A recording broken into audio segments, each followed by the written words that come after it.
Olá, é uma alegria tê-los conosco para mais este momento de reflexão, de meditação e de estudo da Palavra de Deus.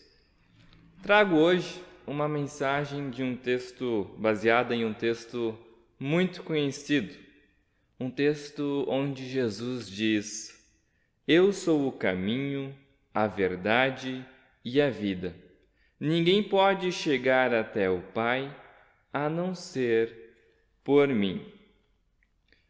Mas antes de nos atrelarmos diretamente ao texto, é importante ressaltarmos algumas coisas da vida humana, do ser humano e como ele é.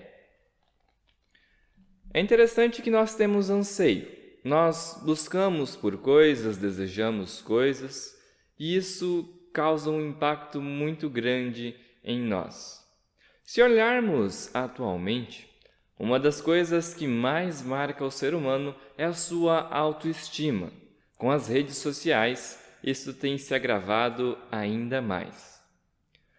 Nós buscamos padrões altos, que tentamos estabelecer.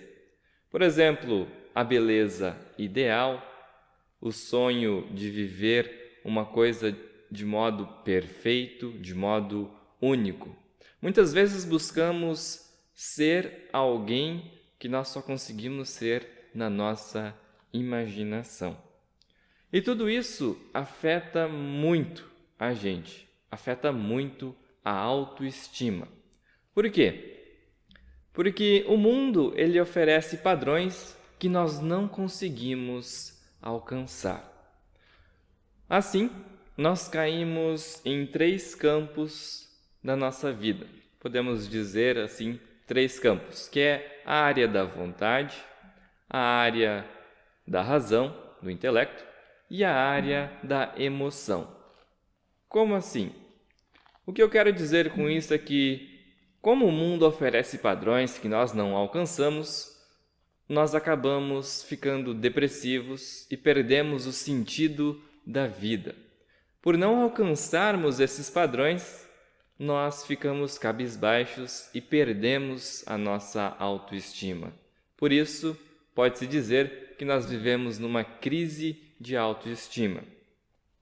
E é então que nós partimos para esses 3 campos: a vontade, o intelecto e a emoção. Temos em nosso coração a vontade de buscar a perfeição moral, sempre fazer aquilo que é certo, evitando ações erradas de qualquer espécie, mantendo-se sob controle pela pura força de vontade. Nós cristãos podemos chamar isso de boas obras. Evitar certos pecados, fazer o que é bom, é uma espécie de caminho para alcançar o favor de Deus. E o mundo, ele nos oferece muitos caminhos. Uma das perguntas que a gente mais faz é: para onde ir? E, por causa desse campo da vontade, nós buscamos a Deus. E muitas vezes tentamos buscar a Ele seguindo os caminhos do mundo. Mas os caminhos do mundo não nos levam a lugar nenhum a não ser o da perdição. E por causa disso, essa nossa vontade abrange uma série de impossibilidades e contradições. Nós não conseguimos alcançar os padrões do mundo. Nós não conseguimos realizar boas obras. Ser bom é algo louvável, porém parece que ninguém consegue atingir esse alvo. Nós somos incapazes de realizar boas obras. E assim, nós falhamos nesse campo da vontade e partimos para um outro campo, o campo da razão, do intelecto. O conhecimento se torna a chave para a realização espiritual. Buscamos por filosofias e ideias que façam sentido. Precisamos descobrir o porquê da vida. Se ao menos soubéssemos a verdade, se pelo menos encontrássemos a chave para entender as complexidades da vida, então ficaríamos contentes.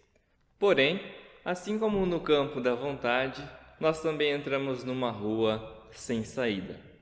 A mente humana simplesmente não consegue abarcar o todo da vida. E mais uma vez frustrados, nós partimos para o terceiro e último campo, que é um campo muito mais atrativo, o campo da emoção.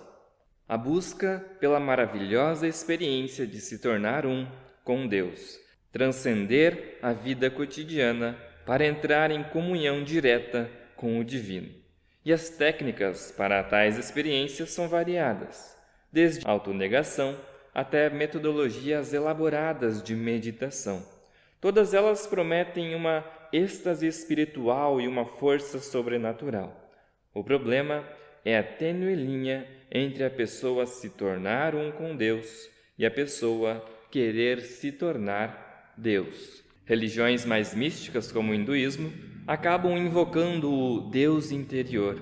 Seminários de autoajuda tentam incutir a ideia de que você cria sua própria realidade. E o que está expresso de maneira mais ou menos direta é que você é Deus.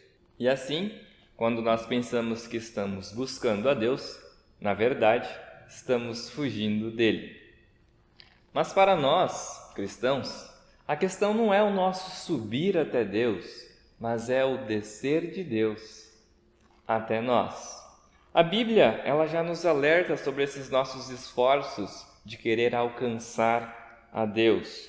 Romanos 3, 10, 11 diz assim: não há justo nenhum sequer, para acabar com a nossa vontade de realizar a perfeição. Não há quem entenda, para acabar com o intelecto. Não há quem busque a Deus, para acabar com os esforços da emoção. Nós devemos admitir as nossas falhas, confessar os nossos erros e a nossa imperfeição. Deus diz que Ele está sempre conosco, de que, apesar de nossas falhas, Ele não nos abandona. Quando estamos na escuridão, conseguimos ver que há luz, porque Jesus, Ele disse: eu sou o caminho, para acabar com nossa vontade de cumprir meios para alcançar a Deus. Eu sou a verdade, para acabar com o intelecto, e a vida, para acabar com os esforços da emoção de se tornar um com Deus. Nós somos salvos somente pela ação de Deus. Ele é quem nos salva ao fazer tudo o que nunca conseguiríamos. Naturalmente, nós queremos o sucesso, as vitórias, a felicidade, e seremos atraídos a qualquer religião que nos prometa tais coisas.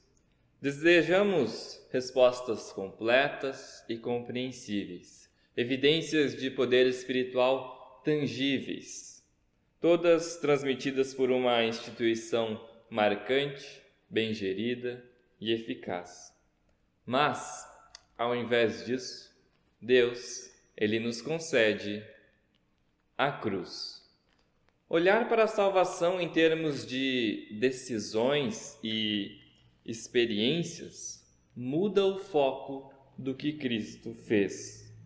Porque fé não é um sentimento intelectual, não é uma versão de pensamento positivo e nem mesmo uma experiência. A fé tem a ver com confiança, com dependência consciente em Cristo, na certeza de que, na verdade, é Ele quem fará tudo. Claro que muitas vezes nós ficamos sem saber qual o sentido da minha vida. E muitas vezes isso afeta muito a gente. Ficamos cabisbaixos, ficamos sem ânimo para viver essa vida que Deus nos deu. Mas tem uma coisa muito consoladora que também Jesus nos diz, que é: não fiquem aflitos, creiam em Deus e creiam também em mim.